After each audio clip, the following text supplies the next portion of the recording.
আসসালামু আলাইকুম। আমি আজ আপনাদের মাঝে একটি রেসিপি নিয়ে এলাম। রেসিপিটা হলো ইলিশ মাছের ঝাল। এটা খেতে যেমন মজা তেমন রেসিপিটাও অনেক সহজ। আপনারা বাসায় একবার ট্রাই করবেন। আমি এরকম সাইজের একটি ছোট ইলিশ মাছ নিয়ে নিলাম। এরপর মশলাগুলো নেব: পেঁয়াজ, ধনিয়া পাতা, জিরা, কাঁচামরিচ, শুকনা মরিচ, একটি টমেটো। এরপর একটি পাত্রে পরিমাণ মতো তেল দেব। এখন আমি বেটে রাখা পেঁয়াজ, রসুন, জিরা, শুকনা মরিচ, বেটে রাখা মশলাগুলো তেলের উপরে ছেড়ে দেব।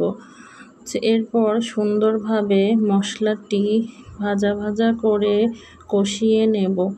লবণ পরিমাণ মতো করে দিব। হলুদের গুঁড়া 1 চা চামচ দিয়ে দেব। এরপর মশলাটি সুন্দরভাবে নাড়াচাড়া করে কষিয়ে নেব। এদিকে আমি মাছটি শিলপাটা দিয়ে সুন্দরভাবে থেতো করে নেব। দেখুন আমার মাছটা ঠিক এমনভাবে থেতো হবে। মাছটি থেতো যত ভালোভাবে করবে মাছের ঝালটি তত সুন্দর মজা হবে। এবার আমি মশলার ভেতরে টমেটো কুচি দিয়ে দেব। টমেটো কুচি দেওয়ার পরে মশলাটি আবার সুন্দর মতো কষিয়ে ভেজে নিব। এরপর আমি একটুখানি মশলার পানি দিয়ে ভালোভাবে নেড়ে নিব। এরপর আমি থেতো মাছগুলো দিয়ে দেব।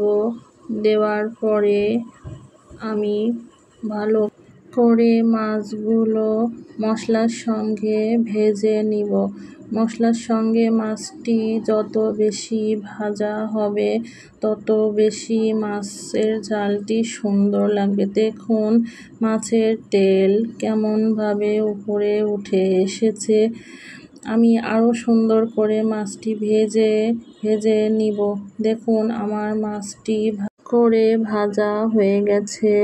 মাছটি আরও সুন্দর করে আর একটু লাল লাল করে ভেজে নিব। দেখুন মাছটি আমার এবার পরিপূর্ণভাবে হয়ে গেল। এবার আমি কিছু ধনিয়া পাতা ছড়িয়ে দেব। হয়ে গেল আমার ইলিশ মাছের ঝাল। আপনারা একবার বাসায় ট্রাই করবেন। দেখুন কত সুন্দরভাবে আমার ইলিশ মাছের ঝালের কালার এসেছে এবং খেতেও অনেক মজা।